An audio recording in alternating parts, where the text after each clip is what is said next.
At this moment in time, it's 8:42 p.m. in the West Coast, and I can't lie to you guys, I haven't fully taken the fact that James Harden is a Brooklyn Net. After the news broke, I had to let all this settle in. I had to let it marinate. I watched some Boruto, then I listened to Agent 00's podcast, took a nap too. I'm telling you guys, I had to let it sink in. It's damn near 9 o'clock and it still hasn't hit me yet. Just when you think this NBA season couldn't get any crazier, James Harden is now a Brooklyn Net.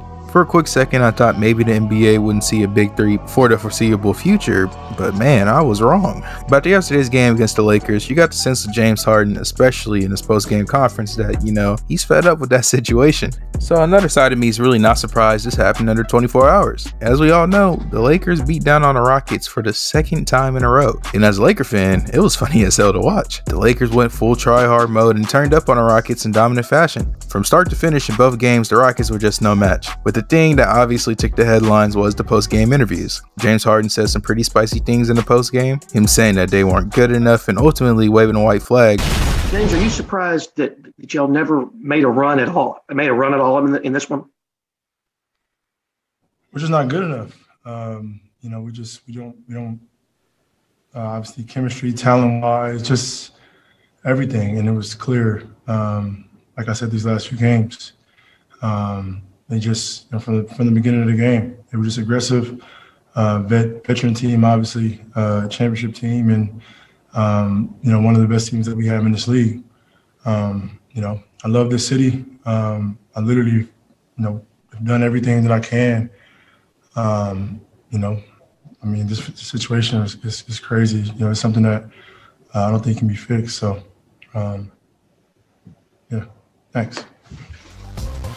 You can just tell at this point, Harden really didn't care. He just wanted to go. And it sucks a little because for a quick second, I thought to myself, maybe Harden would buy in and at least compete this season, because this team constructed with him was a playoff team, hands down. John Wall looks like himself, Boogie looked good, Christian Wood looks amazing. Add that with PJ Tucker and Eric Gordon, that's definitely a playoff team. The fans like me for a second maybe thought that he would buy into the team, but in those last few games, especially those last 5 games, it was probably the breaking point for Harden, and you could tell. Now back to the comments. He probably wasn't wrong when he said they're not good enough, but man, that's something you leave for the fans and media to say. And it's more than a comment, it's him not really giving his teammates a certain amount of effort and respect. Those last 5 games, he wasn't looking like himself, and it brought up the question, is he giving his full effort and actually buying in and trying with this team? And hearing John Wall and Boogie talk about the situation, it definitely seemed like he didn't give this team a shot. Not a body language whisper or anything, but it didn't sound like John Wall and Boogie were really impressed with James Harden's attempt to play with the team. As an NBA fan, I wanted to see how this team would work, but it was just obvious that the Rockets did something pretty bad to James Harden that just made him want to leave the situation, and nobody was standing in his way of him leaving. There hasn't been no clear indication, but all signs are pointing towards the owner, Tillman Fertitta. I haven't dug too deep yet, but it seems like Fertitta is really the culprit that made him pull all these Dennis Rodman tactics. You look on Twitter, there is quite a lot of Rocket fans that doesn't think too highly of him. Even fans had the nerves to compare him with James Dolan. And as Knicks fans will tell you, that is a guy you do not want to be compared with at all. I don't know if it was him getting rid of D'Antoni, a guy Harden really liked, but it seems like the owner did something to make James Harden crack into this whole I don't give a mode. For the 8 years Harden spent, he really didn't cause trouble or really do anything bad at all.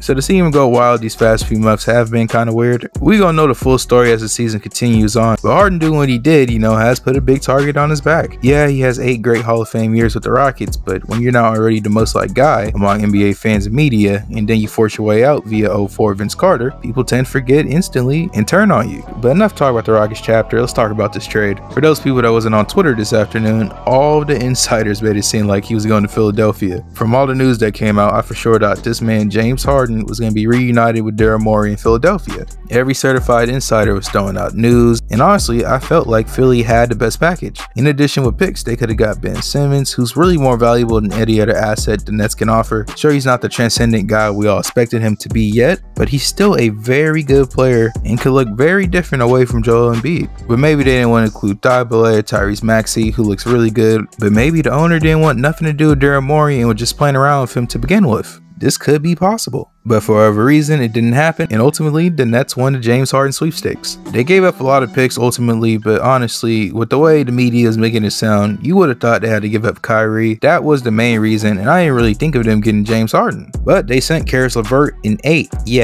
first-round picks to the Nets. Now, in my opinion, for first glance, I think there was a part of me that's saying, there were packages that could be better. I know draft picks are more valuable, but going into these next few years, mainly due to high schoolers being eligible again, but most of these picks the Rockets are getting are going to be late first-round picks, assuming the Nets keep this big three for quite some time. But also, not to mention, the Rockets got Victor Oladipo. Worst case scenario, if he doesn't return to his old self fully, they can let him go in the free agency, and it still gives the Rockets flexibility for the future. So I think the Rockets came out fine. Not the best, but I think they did fine. Caris LeVert went to the Pacers, which should be great for him. He should fit in well with already is a nice Pacers team. We could possibly see him as the main guy there, so that's something to keep our eye on. But back to Brooklyn, this trade really seems like they did lose a lot of their depth. Jared Allen provided them better rim protection than what DeAndre Jordan did, and Caris LeVert, especially with Dinwiddie's injury, was really supposed to be a go-to guy off the bench. But of course, when you make that trade for a big three, these are the tough sacrifices you got to make. Joe Harris is still there, Dinwiddie after this year is still there, Jeff Green is still there, Landry Shamet. They're not left with kibbles and bits or anything, they still have good bench guys. The main question is, how would the likes of KD, Kyrie, and Harden work, and could it lead them to win a championship this season?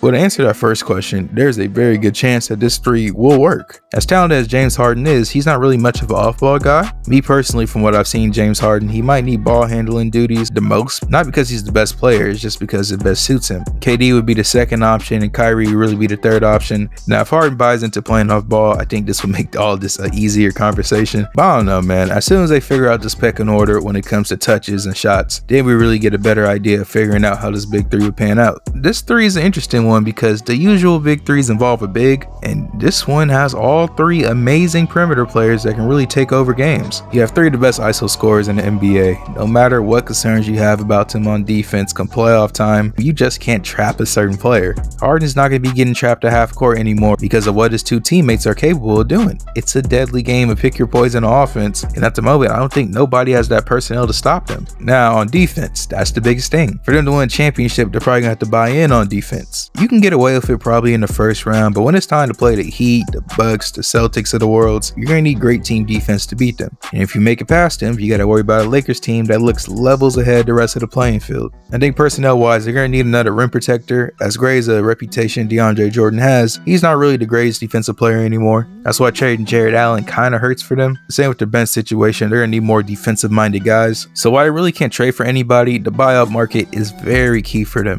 But even if that happens, all three of KD, Kyrie, and Harden will really have to buy in and just play better defense. KD is a good defender, but arguably Kyrie and Harden has been probably below average defenders so far. So we have to see, but unless this team can fully show that they're capable of playing defense, it's hard for me to say that they're the go-ahead championship favorites. I think the favorites to make it out the East for now, but beating the Lakers, that's a different beast. Offensively, there's nobody on the Nets that can really give LeBron or AD a hard time, and that's really just a fact. However, though, people aren't talking about this enough, but the Lakers really don't have anybody that can guard the likes of KD, Kyrie, and Durant. I love LeBron, but KD is KD. He can get a shot off on anybody. So honestly, who knows? When we see them play in a regular season, the true answer to that question will come out. But the Nets went all in, and I'm all for it. The East is up for grabs, and with their big three, it looks like they could be in the driver's seat for years to come. Defensive questions will need to be answered, but without a doubt, it's going to be tough beating this team regardless. People know what KD brings, but I think people are really downplaying what Harden and Kyrie brings. Now, of course, I want the NBA duo trying to continue on forever, but the NBA gods gave us a pretty interesting big three this time around. All perimeter players that arguably need rings for their legacy. Two of the greatest scorers to pick up a ball and a championship-proven superstar point guard. The Pacers got a potential star. The Cavs got a nice asset in Jared Allen.